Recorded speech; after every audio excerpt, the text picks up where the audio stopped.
শিক্ষার্থী বন্ধুরা, অষ্টম শ্রেণীর শিক্ষার্থীদের জন্য আজকে আরও একটি নতুন টিউটোরিয়াল নিয়ে তোমাদের সামনে হাজির হয়েছি এবং এটা হচ্ছে 106 এবং 107 পেজের প্রশ্ন সমাধান। তো চলো এখানে কি আছে আমরা একটু পড়ে নিই।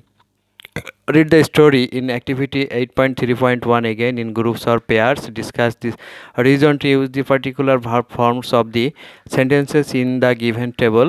Later, write them in the appropriate column. If needed, take help from your teachers, classmates, books and from the online resources. অর্থাৎ অ্যাক্টিভিটি 7.3.1 এর গল্পটি আবার পড়ো। দলে বা জোড়ায় প্রদত্ত সারণীতে সেন্টেন্সগুলোতে যে ভার্বের নির্দিষ্ট ফর্ম ব্যবহার করার কারণ আলোচনা করো, পরে সেগুলোকে যথাযথ কলমে লেখো। প্রয়োজন হলে শিক্ষক, সহপাঠী, বই এবং অনলাইন মাধ্যমে সাহায্য নিতে পারো। সো এখানে আসলে রাইট ফর্ম অফ ভার্বস কেন ব্যবহার করা হয়েছে এবং সেটা আসলে কী অর্থ প্রকাশ করেছে সেটার ব্যাপারে আলোচনা করা হয়েছে। One is done for you, অর্থাৎ একটি তোমাদের জন্য করে দেওয়া হলো। দেখা যাক। Number 1 sentence, all the members of the club have been collecting these times for about a month. Have been collecting এখানে ফর্ম অফ ভার্বস অর্থাৎ ভার্বের যে রূপ সেটি ব্যবহার করা হয়েছে। The collection of started before at continued at the present time and continuous at the present time, so the verb form will be in the present perfect continuous tense. Have অথবা has plus been plus ভার্বের past participle. অর্থাৎ পূর্বে কোনো কাজ শুরু হয়ে এখন পর্যন্ত চলছে বা এখনও সমাপ্তি ঘটেনি, এই অর্থ প্রকাশ করতে এখানে প্রেজেন্ট পারফেক্ট টেন্সের ব্যবহৃত হয়েছে, যার হ্যাভ এবং has plus V one plus ING যোগ করে গঠন করতে হয়। এখানে অনলি বা recently have I been appointed to the position, I have been appointed to the position, এখানে হ্যাভ বিন ব্যবহার করা হয়েছে। দ্য অ্যাকশন অফ অ্যাপয়েন্টিং অর্থাৎ হ্যাভ বিন অ্যাপয়েন্টেড এই কথাটি এখানে ব্যবহৃত হয়েছে। The action of appointing to the position happened at a recent time before now and it continues up to the present, so the verb will B with the present perfect tense. অর্থাৎ এটা আর উপরেরটা একদমই প্রায় same, 1 এবং 2 নাম্বারটা। আশা করছি তোমরা বুঝতে পেরেছো। It is high time we all started working hand in hand, অর্থাৎ অনেকটা সময় ধরে এই কাজটা চলছিল।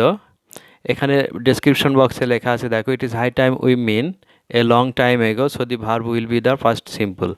অর্থাৎ ইট ইজ হাই টাইম বলতে অনেক দিন আগেকার ঘটনা বোঝানো হয়েছে এবং আমরা জানি রাইট ফর্ম অফ ভার্বসে এগো, লং টাইম, লং এগো এগুলো থাকলে সাধারণত it is high time, it is time এগুলো থাকলে সাধারণত V2 হয় সাবজেক্টের পর। দেখো, I wish I are a student like you, আমার ইচ্ছা হয় আমি যদি এখানে তোমার মতো একজন স্টুডেন্ট আবার হতে পারতাম। In this case the verb after wish will be in simple past tense, অর্থাৎ আসলে এখানে একটু অসম্ভবকে প্রকাশ করেছে, সেজন্য আই উইশ আই ওয়ার বসেছে, অর্থাৎ উইশের পরে সর্বদা ভার্ব প্লুরাল হয় আমাদের জানা আছে। এরপরে Shaoli can not help approaching, আমরা জানি can not help, could not হেল্পের পরে সাধারণত ভার্ব প্লাস আইএনজি হয়। দেখো এখানে লিখেছি we know that the verb after can not help will be verb plus ING, অর্থাৎ ক্যান নট হেল্পের পরে ভার্ব প্লাস আইএনজি হবে এবং সেটা অ্যাপ্রোচিংয়ের ক্ষেত্রে ঘটেছে। Now Shaoli is wandering around the school campus, এখন শাওলি স্কুল ক্যাম্পাসের চারপাশে ঘুরে বেড়াচ্ছে। ইজ ওয়ান্ডারিং এখানে কেন ব্যবহার হচ্ছে? It's a continuous sentence, so after auxiliary verb the base form of verb will must be verb plus ING. So অর্থাৎ ভার্ব প্লাস আইএনজি হয়েছে এবং যেহেতু কন্টিনিউয়াস ইজ রয়েছে, যেহেতু অক্সিলারি ভার্ব ইজ রয়েছে, সেজন্য অবশ্যই এর সঙ্গে ভার্ব প্লাস আইএনজি হবে। তারপরে there had been a great deal of discussion before then there was finalised, এখানে হ্যাড বিন হয়েছে। এখানে হ্যাড বিন ব্যবহার কারণ হচ্ছে এটা দীর্ঘ সময় ধরে অতীতকালে চলছিল এবং সেই আলোচনাটা চলছিল বলে অবশ্যই এখানে হ্যাড বিন হবে এবং আমরা জানি পাস্ট পারফেক্ট কন্টিনিউয়াস টেন্সের গঠন হচ্ছে হ্যাড বিন। তারপরে there are many booths set up by students and teachers from sections, অর্থাৎ শাখা থেকে অনেকগুলো বুথ টিচার এবং ছাত্রছাত্রী কর্তৃক গঠন করা হয়েছে। অর্থাৎ দেয়ার এখানে at the beginning of the sentence the subject is plural, so the verb must be plural, অর্থাৎ সেন্টেন্সের শুরুতে যদি সাবজেক্ট যদি প্লুরাল হয় তাহলে অবশ্যই তার ভার্ব ফর্মটিও প্লুরাল হবে। সো এখানেও এই ভার্বটি প্লুরাল হয়েছে।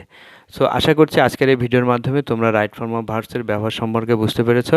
পরবর্তী ভিডিও দেখার জন্য চ্যানেলটি সাবস্ক্রাইব করে আমাদের সঙ্গে থাকো এবং হ্যালো এবিসির শুভেচ্ছা নিও। সকলকে ধন্যবাদ।